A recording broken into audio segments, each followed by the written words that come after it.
Welcome to the Bucher and Friends podcast, co-starring 10-year NBA center Ryan Hollins. Couple pump fakes, leans in, shot blocked by Ryan Hollins. Hollins sent that into the third row. 6 rebounds and 8 assists. Hollins climbs the stairs. Down the floor. Ryan Hollins! He is the high jumper! That's what I want to see. Give me some gunpowder and throw the hammer down. And now, here is your host, Let's send it over to Ric Bucher. Ric Bucher.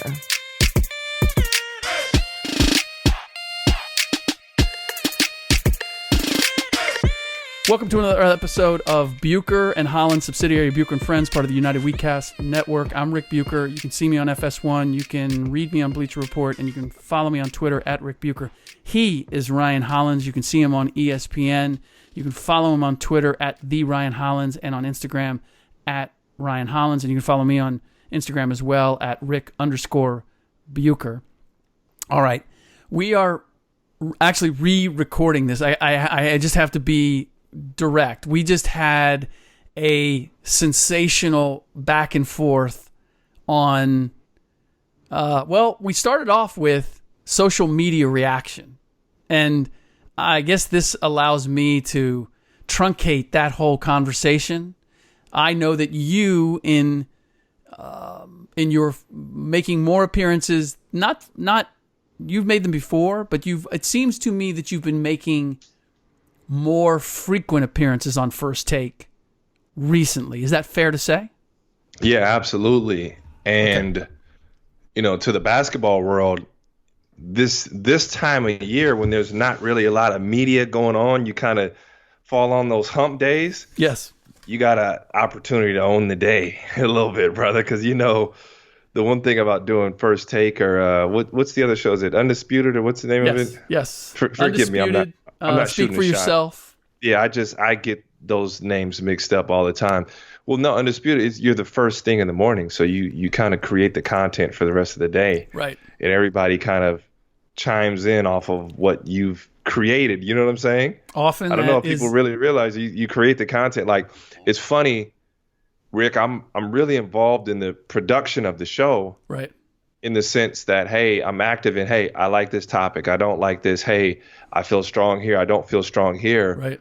And it's really cool. And only you'd understand this, Rick, because you do it all. You literally do it all the time, but through your reporting. But you create a content or an angle to a topic that gets picked up by other major outlets. And when you see your topic, you sit back and go, man, this is pretty cool. Well, you know what I'm saying? Sometimes it depends on how it's picked up. This is the distinction when I'm doing a story. If something is cherry picked out of that story and kind of taken out of context and made into a debate topic, that bothers me. But if the topic is the topic, then yes, that feel like I've struck a chord. For instance, like when me and Shaq went back and forth, and it was, what was wild is that in 2 minutes we covered, and you understand this, Rick, we covered LeBron James, Michael Jordan, Kobe Bryant, the Chicago Bulls, the Warriors.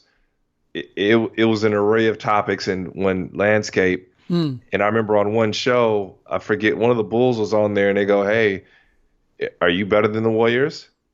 So then these guys had topics to rebuttal, and the stuff that me and Shaq brought up, it lived for a week or 2 weeks, So when you either do that or you create a segment or you give something that you hear or you say and then somebody else picks it up inadvertently. Yeah. I don't want to say inadvertently. You know where the content, you created that content. To me, that's pretty cool. But I hear you, Rick, what stinks is that, you'll give a full story, context, sources, everything. And they go, Bucher said this guy's unhappy. Right. Whoa. Well, I didn't say he's not happy. Right. Right. Whoa. Right. Chill out. Right. Or the biggest one that keeps sticking in my mind is, KD said it's a toxic environment around LeBron James. It's like, no, that's one, that wasn't what the story was about. And two, that's not exactly what he said. Hey, Rick, have you ever taken it in the sense that, I don't know, you can answer this either way if you want. Yeah. LeBron and the Lakers became toxic. But at first, you're like this guy stirring something and then like taking Durant out of context. But part of when the Lakers went toxic, were you kind of like, hey, guys, I wasn't reporting that, but at least y'all, I'm looking a little better, as it was said. No, because it wasn't. No, I never took any satisfaction out of that. I don't want to say that I felt like there shouldn't have been heat, and it looked like, it looked like you looked like the shady reporter, like, oh, Kevin said, like, right. And that wasn't the deal. Right. Because we try to steer away from those guys, but it was taken out of context. But I'm saying, like, I felt like when the Lakers stuff happened, it was kind of like, yeah, he was right. No, well, you know what I do take satisfaction from is that I wrote about that. I mean, that comment was in a piece that I wrote about the yin and yang of playing with LeBron James, and that other stars, like complimentary players, will, take less, will do whatever is necessary to go play with LeBron because he makes the game easier for them. If they, if they're shooters, I mean, like a Jared Dudley, yeah. It's a great. He's gonna love playing with LeBron. He's looking forward to playing with LeBron. But if you're a Kawhi Leonard or a Paul George, or you're a star on his level, a Kevin Durant, you don't want the desire to go play with him. You want to compete against him. And I've said that. I mean, that was the gist of the story, and I had guys in it talking about that, and people thought I was being critical of LeBron, or I was undermining, or it just wasn't true. Like I was just coming up with more of a compliment. It was more of a compliment. Like, yes. I want to compete against you. I've always said with the Durant LeBron relationship, whether it's documented or not, I always taken it as kind of like either big brother or kind of like, yo, I'm on your heels. Right. Like I'm on your footsteps. Like, hey, you joined a powerful team to get rings and be the top dog. I joined a powerful team to get rings and be the top dog. You went out after the business venture, and basketball has had the best of both worlds. I'm going after the best of both worlds now in my business. So I felt like LeBron opened the path for guys like KD, and then KD kind of like, hey, you can't tell me when LeBron switched on to him in those finals, KD was at his head. He knew he was guarding him. No, I believe that KD, above and beyond anything else, is competing with LeBron James. Colin Cowherd, my FS1 colleague, said that the other day on a show, and I agree with it wholeheartedly. I believe if you try to understand the moves that KD is making, look at them through the prism of the moves that LeBron has made, and you will see that they mirror each other. LeBron leaves Cleveland and goes where, if he stays in Cleveland, he could have still been making runs to the finals, but it wasn't about that. It was about living where he wanted to live and being in a major market. Same thing with KD going to Brooklyn. Mm-hmm. Wanted to live where he wanted to live, wanted to get back to the East Coast, and because he's from DC, and wanted to be in a major market to be able to take advantage of the business deals there. And I know he had business deals in the Bay Area, but he was never going to have bigger deals than Steph Curry has. That's just the bottom line. And when you're the best player, arguably the best player in the game, and you're not even regarded as the top dog on your team, you're going to look to go elsewhere. So I just believe that's been the litmus for him. One of the other things that we got into that was not recorded and that I wish it had, we went into depth about Kawhi Leonard and the decision he made and what we discovered about Kawhi Leonard that we should have known maybe, but I think that we forgot. Ryan, when you saw this, when you saw it, how it played out and some of the answers that he gave in the press conference, what did you make of Kawhi Leonard? What did you learn about Kawhi Leonard that maybe you didn't know before? Well, just going back to his decision, great stuff, Rick. I don't think anybody knew the gangster that Kawhi had. That he orchestrated his own deal, he pretty much said, "Hey, I've gotta get another star to go to LA." He kept his cards so tight to his chest that no one could see. And as the speculation was there, Rick, you didn't see him saying, "Go get Paul George or I'm not coming." Mm-hmm. It always seemed like he just did not care. Mm-hmm. Yeah, no, it was the thing that the takeaway from me in hearing everything that he said is that, people at various times were saying, "Oh, it looks like the Lakers are in the pole position," or the Raptors are the team is where he's going to end up. As long as you didn't take the Clippers completely out of the equation. That's what a lot of people did. Which some people did for sure. I don't think that. I think all those other takes, depending on when they were potentially accurate at that particular time.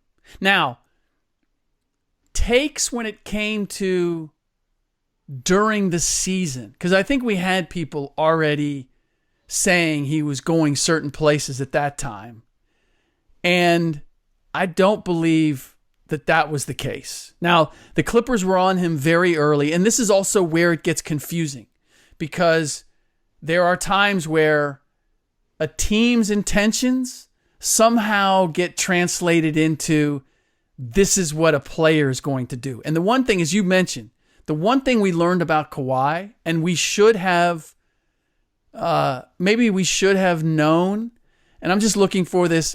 Here's the piece that I did. I did a piece on him. I'm just looking at the date here.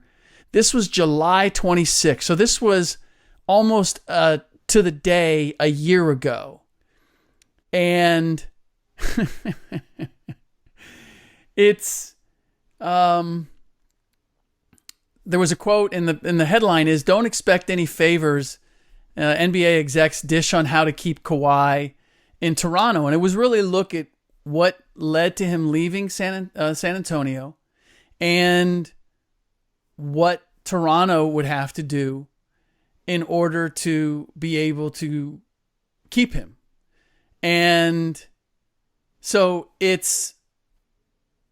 we should have known at that point that this is really a guy who sets his own chart, who sets his own course. Yeah, but Rick, it was so quiet. But remember, the news kind of dropped, and they were like, Toronto not willing to trade Pascal Siakam for Paul George, and it was kind of like, huh, like, yeah, or Russell Westbrook, whatever it said, and it was like, what does that have to do with anything? Somehow that zoomed over my head and said, what does that have to do with? I'm like, are they trying to like kind of tool back up, or like, to me that had nothing to do with Kawhi going, go get this guy or else I'm not coming back. Right. That went clear over my head, bro.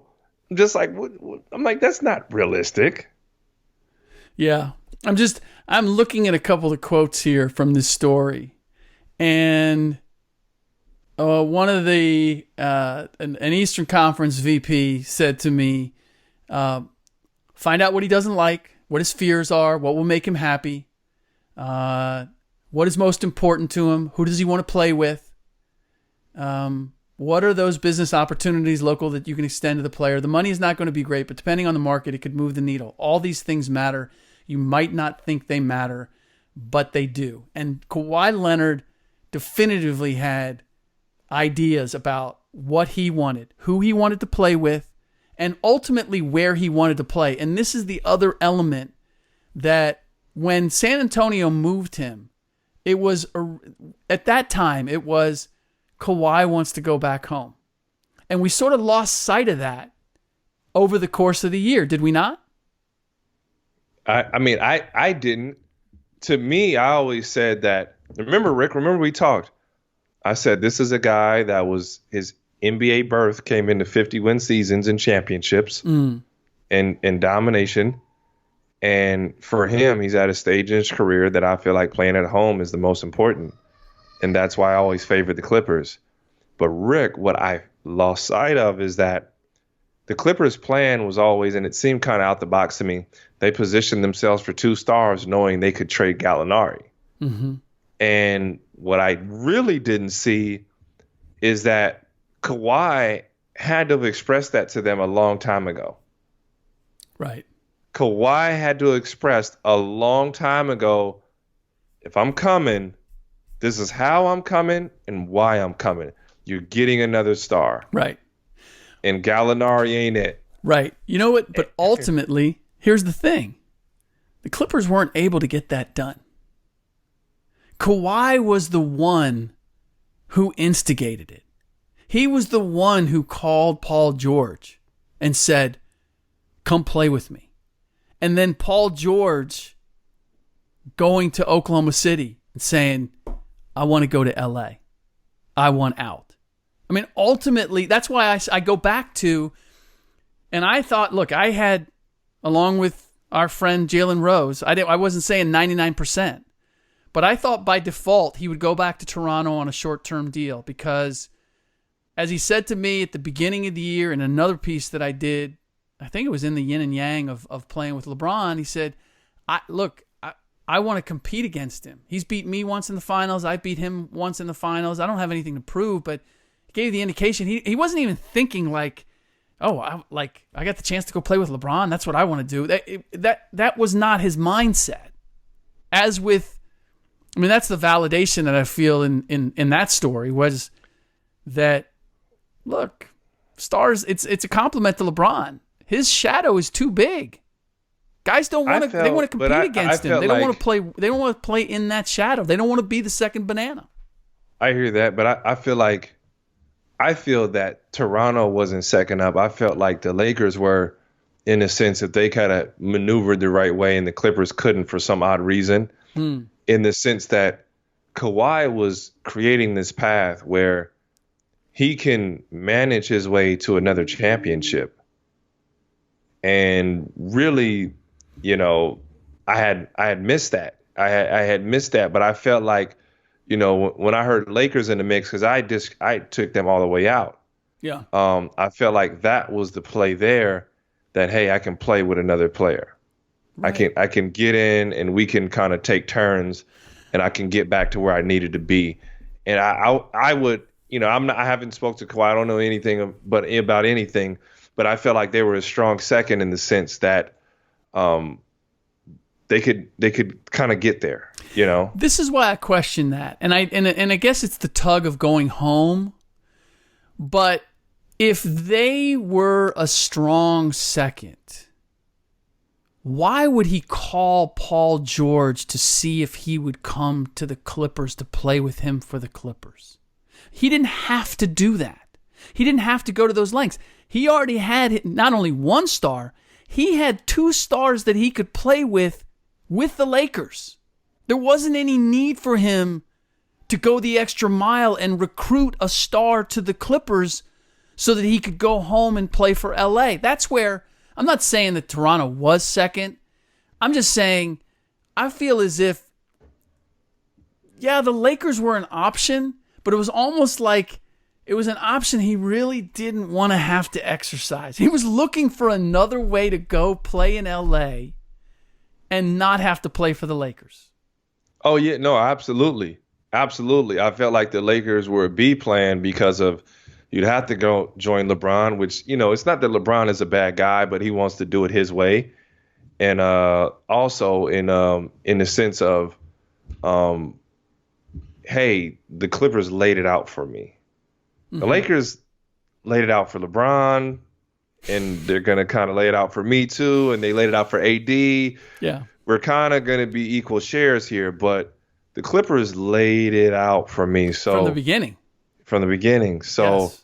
Ideally, like I want this to be home, but logically, I can't beat my body up. And I didn't think that was a team with Gallinari and Shea and whatever that he would have to do that with.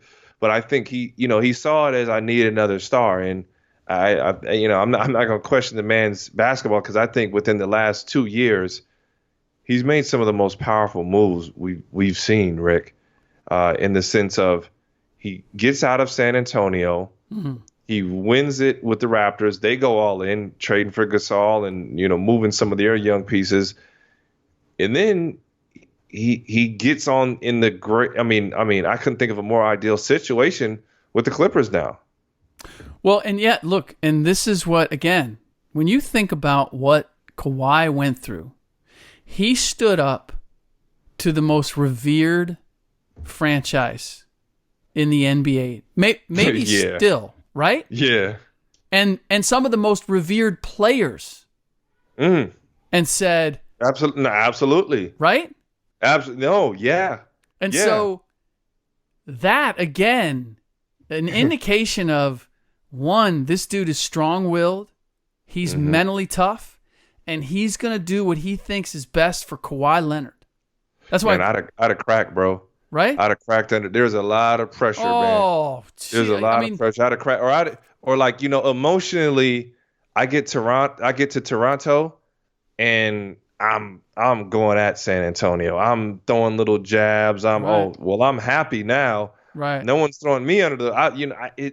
I don't know how he didn't so commonly when these guys get moved to situations. You say something about the other team. Right. You allude, something. He didn't do nothing, man. Nope.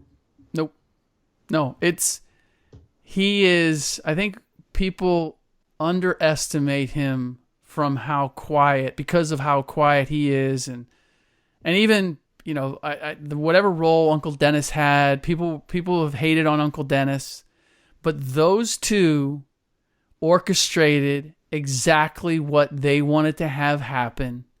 And it happened the way they wanted it to happen. It happened when they wanted to have it happen. I said it at the time. I mean, I really thought he did it about as well as you could do it. I know there's Lakers fans out there that think he somehow held them hostage. He made a point of that in the press conference. He goes, hey, look, I didn't tell them to wait for me. Like, they could have made their move. This is what I respect about the New York Knicks. Once they said, you know what, KD's not coming here, and we're not going to sign Kyrie just to try to convince KD otherwise. We'll take a shot at Kawhi. Kawhi's willing to meet with us, but it's going to be late in the process. We don't like our chances. They said, you know what? We're gonna go another direction. We're not going to play this hand to the end and then lose if we're holding a losing hand. I respect that. Sometimes you just got to look at it and say, it's not our day. Like, we got to wait for another day to get our victory. So, and correct me if I'm wrong, New York did every deal as a team option, a 1-and-1 team option. All of them keep them alive for both 2020 and 2021. And it's all young players. I like adding a Julius Randle and a Taj Gibson. I'm okay with what they did. Now, there's people who are going to look at it, and I've had GMs tell me, GMs that I respect, have said, yeah, you know what? At one point, the Knicks have to realize they're not a destination anymore. Madison Square Garden, the Mecca, all that, you got to build something for real. And I agree with that. And I'm not suggesting that, there's a bonanza of free agents, Paul George, LeBron, Bradley Beal, you name it, all kinds of stars who Kawhi Leonard even, I think, has signed a 3-year deal, has an out after 2 years. Now that's so he can sign a supermax, but it's also he kind of still maintains his flexibility. But in any event, I don't know whether the Knicks are going to get a superstar in 2020 or 2021. But I like the fact that they're going, you know what, we can't go from the worst record in the league to think we're going to sign a couple stars and then here we go. We have to build a base. We have to get better. We have to build a team, and then that might attract the next superstar who sees a team that he can carry to the next level. I thought that New York really dropped the ball on, but maybe obviously they couldn't have done it now. They'd had to wait closer to the trade deadline. What's up? To get in play with Russell Westbrook. And I feel like if they kind of gave him that stamp, maybe he waits for New York. And I don't know if there was interest there, but I thought that was a huge opportunity mistaken in the sense that Russell's playing style, New York would love him. They would love him, Rick. Okay. And me and Chris Broussard kind of went back and forth. And I said, Chris, the guy is respected and he can recruit. And he didn't quite agree. And I said, hold on, Chris. He got Paul George to choose Oklahoma over Los Angeles. Yeah. And we know location is a lot to guys. He chose Oklahoma over Los Angeles, and that was because of Russell Westbrook. And everybody said, well, Paul George left. No, it was respect. Oklahoma said, we know you came here with us, and now we're going to send you home. Right. It didn't work out. We're going to send you home. So I feel like hats off to Oklahoma City, Rick. I don't know how you feel about this, for giving that respect to Paul George and say, we're going to send you home. And Russell, even though it's in the Western Conference, we're going to allow you to play with James, and guys, go for it. So that brings me to my next topic that I want to hit with you, and that's that Sam Presti, the GM of the Thunder, wrote a piece in the Oklahoman about that they're not using it as excuses. Small market teams can still rise to compete at the highest level in the league, but they are, without question, playing at a disadvantage. And to judge what they do and the moves that they make through that prism, that is the fair thing to do. Now, some people took that to suggest that, well, Sam's just covering his tracks. He's providing an alibi.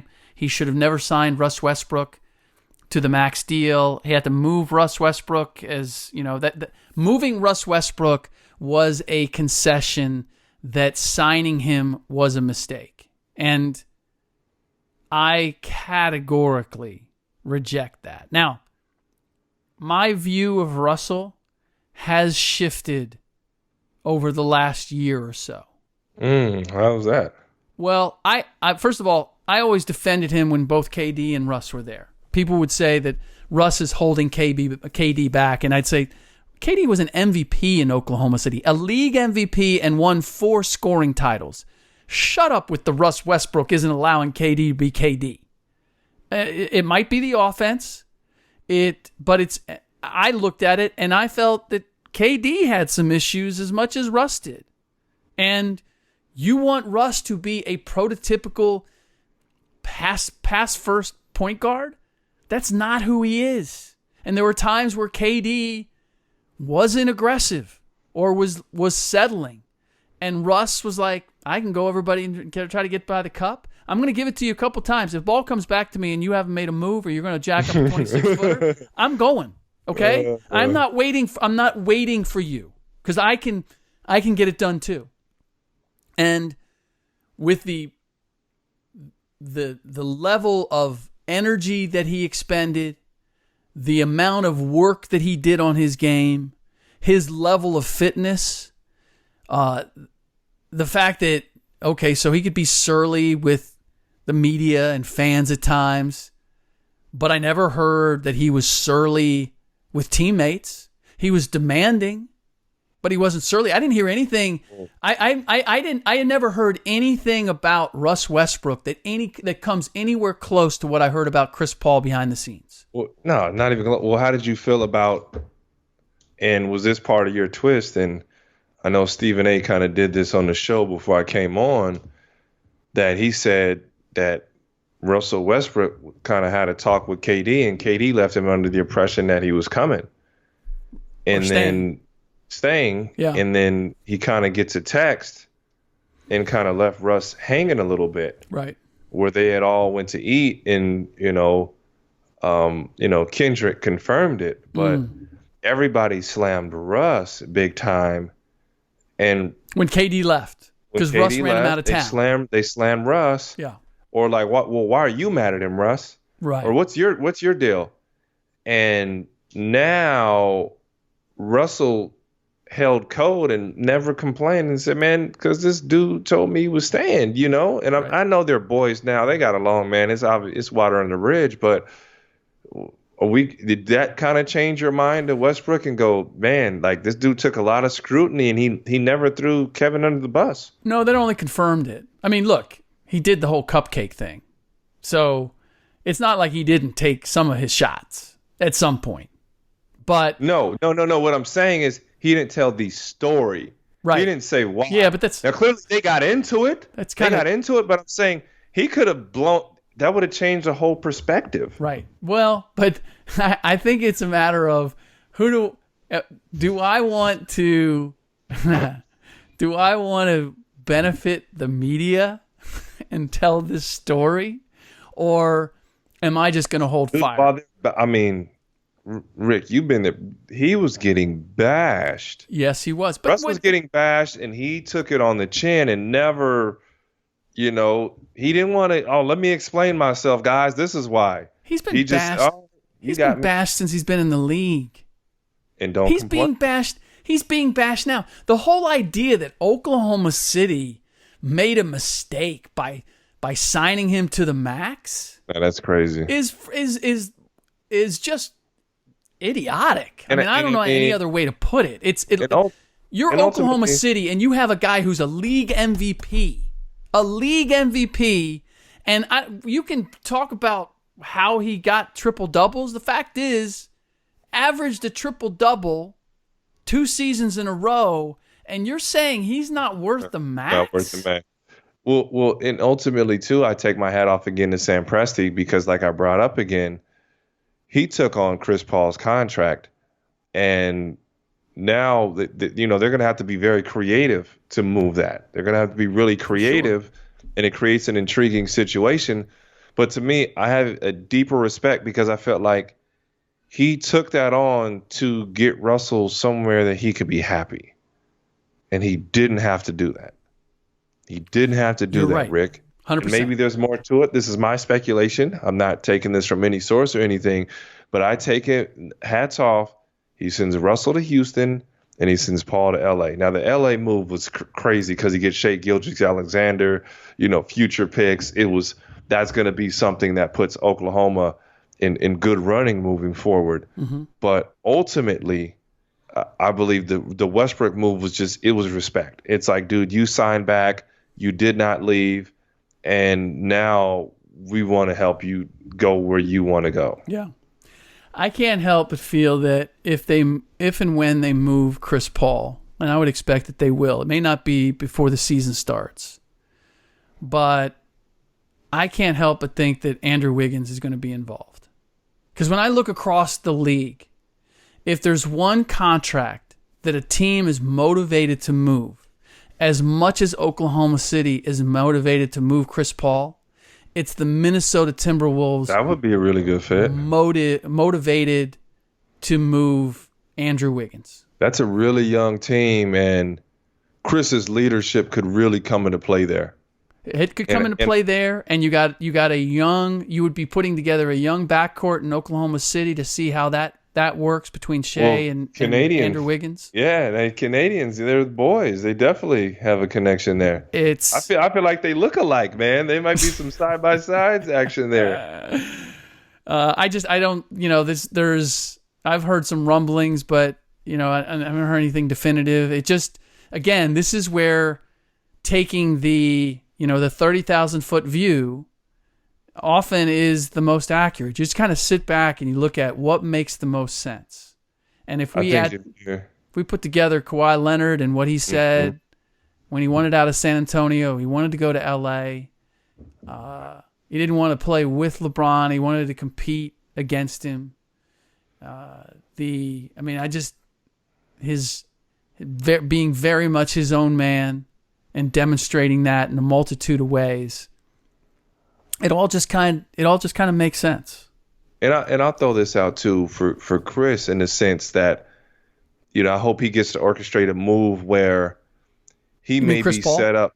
Yeah, Chris Paul, where he could get on a team where he obviously mentors the young guys, kind of helps them move forward, but even gets in a bigger deal where he could, step into a front office or coaching position if he you know what I'm saying? Yeah.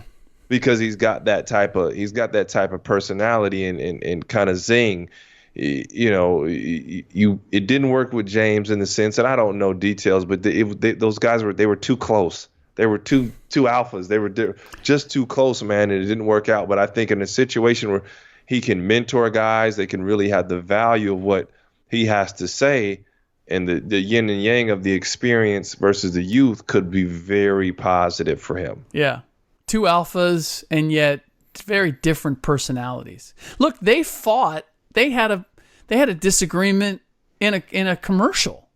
right? In an Allstate commercial when Harden blew up his kitchen and then denied it. So sometimes... Oh, gosh. Really, Rick? Sometimes reality... Really, Rick? Art. Oh, yes. man. Yes. Oh, I missed that one. I can't believe they didn't meme that one.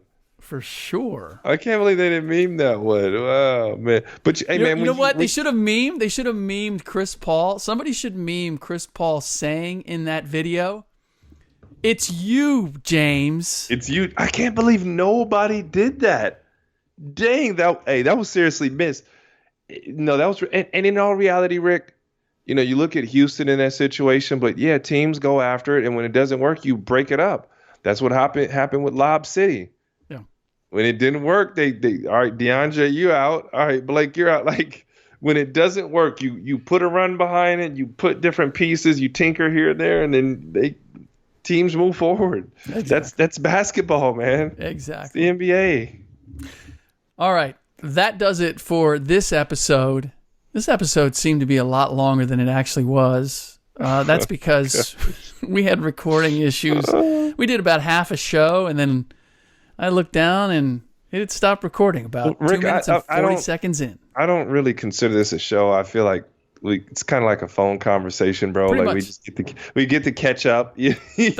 Those are the best ones. Yeah. For sure. All right. In the next podcast, I will be joined by one Will Blackman. We've got training camps starting up, and shout out Will Blackman, by the way. What's that? You know, he's my guy, man. When I want to run, you know, some of my NFL stuff around, me and him, we chop it up, we talk, man. So shout out Will Blackman for, you know, giving me some amazing perspective, man. The dude knows his stuff. 100%. He is solid, and he's still plugged in. And he got a call from the XFL to play. Yeah, I don't think he's gonna take him up on it. You know what?